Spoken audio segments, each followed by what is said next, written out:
Recording, important, recording, don't stop, recording, still recording, cool, recording, cool, recording, oops, cable,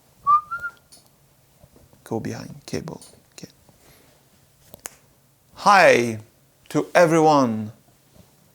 No, that's not good, I will restart this, okay. Hi, no, that was not good. Okay, I will do something cool. Hi, what's up? My name. No. That's not good. That's not good. Hi. No, for real this time. Okay, for real. Serious business. Okay. Hey, today I want to. Sorry for the long introduction. Today I want to speak about mastering because it is an important step when making music. Because when you want to share your music with this world, complete world, you want to get the best quality. You don't want to share something that feels undone. When I mix the music, I mix with my first pair of ears. It's like if I don't really care yet how it's gonna sound globally. So my main goal is to focus on each tracks to make sense, to make a logic between each element in the mix, to adjust volume, to make a balance between everything, to adjust also on the stereo field, left and right, center. So the mix become like something not entertaining, but something that is pleasant to listen all the way. So it's not like becoming always a loop. But when I do the mastering, it's like if I change of ears totally, and what my goal is that I want my music to sound the best on everything I will listen to the music. So if people listen on my YouTube videos on a laptop or on TV or in the car on their phone, I really want to get like the best quality where no matter where they listen. So there is a lot of steps during the mastering process that I check. And when I mix, I use Cubase, but when I do the mastering, I use Wavelab because it's a lot more tools and it's made for that. So it's a lot easier. You can still use Cubase, but you don't get the same feeling. You can still use it, but well, I did in the past, but I prefer a lot more to use Wavelab. Later in this video, I will just give an example of my music before I do the mastering and after, so you can compare and get a better idea. But for now, I just want to speak a little more about what I do when I import a project in Wavelab.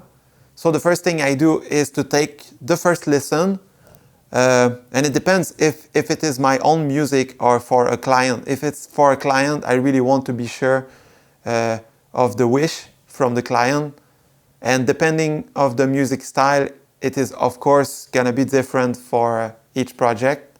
One of the first things that I adjust when I have the project is to check if it's clean. For example, in the beginning or the end, if I can hear some noise or cracking, I can clean that with some good tools. Ding! After, one of the main thing for me is to adjust frequencies. So I will often import another song or another music that I think is the same kind of style, so I can compare them and I can adjust the equalizer on my music depending of the reference that I have. The stereo field, really important. There is so much stuff going on in the stereo field, like left, right and center. For example, maybe it's too loud on each side and that it's not enough in the center, or it can be opposite, that it's too loud in the center and not enough on the stereo field. I can also change it more wide or more center. I can also adjust the frequencies on the stereo field. One big mistake that people do is to have too much of the low frequency on the stereo. So with one good tool, I can center more, but only the low frequencies, so it's still very wide open, but with the essential bass frequencies in the middle. I check also for phase issue, because when you will listen in stereo with left and right speaker at the same time, maybe you will lose some informations. Ambience, but it really depends of each song, because if I mix my own music, I know that I was done with ambience because the reverb is already sounding great to me. Some mix can miss of ambience, so I can add with good plugins. The punch, really important.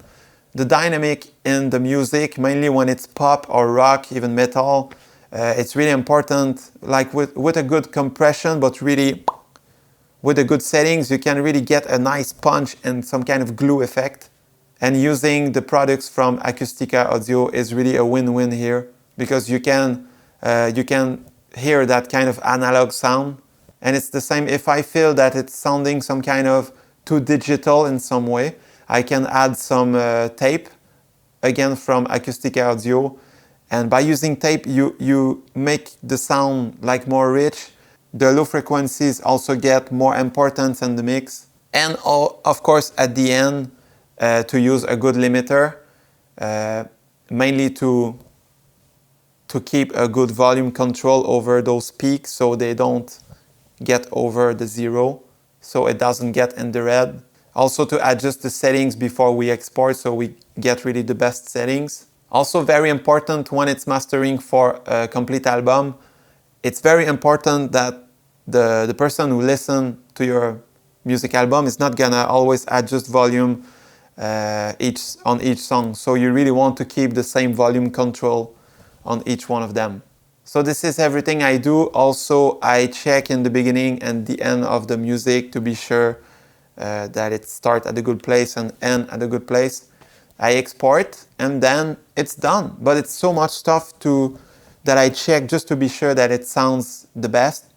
So now it's time to take a listen without mastering and with mastering. I know I speak a lot, but I just like to share those informations with you too. So now take a listen and you will hear the difference.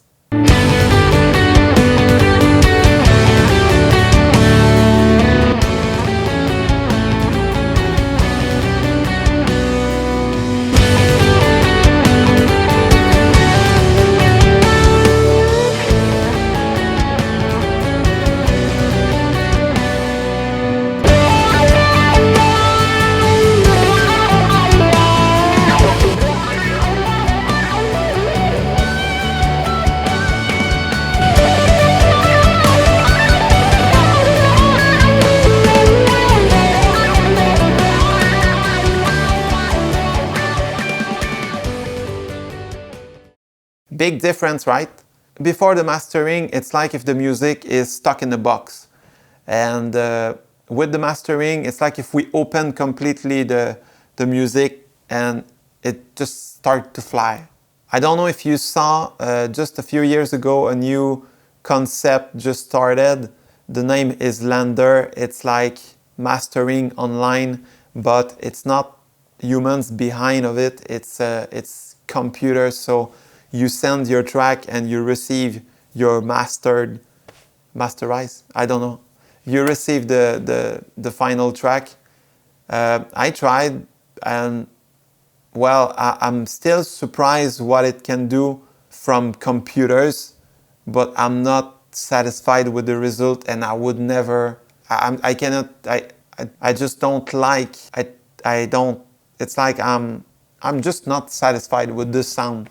I was comparing with my own mastering and what they did on Lander and I'm sorry, but I just did not like it. And I'm not pushing down Lander. Lander is still cool for, like if you do a demo and you want to have a quick result, well, you can still use it, it's good. But in my opinion, if you want to share your music in the complete world and you care about sound quality, then it's always better to ask to a real human to do the mastering. And if you have some music you would like me to do the mastering, well, I'm up for this. You just need to write me to my email and then I will give you more information.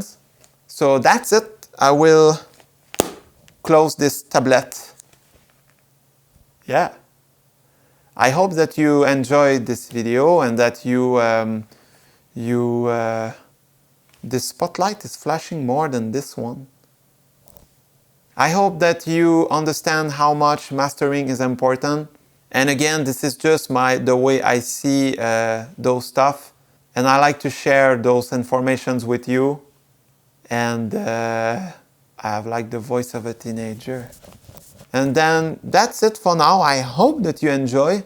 And I want to say again, big thank you. Big thank you to all my supporters on Patreon. Your support helped me to continue to share those videos with more information. So it's always coming, it's coming to my heart. My heart is here. Then thanks again to everyone who is here, still watching when I speak about random stuff. I am getting closer of the camera because that's it for now. I will push down the stop button. If you don't want to miss it, you continue to watch me now. Getting closer. Don't be scared. Okay. Okay, bye-bye.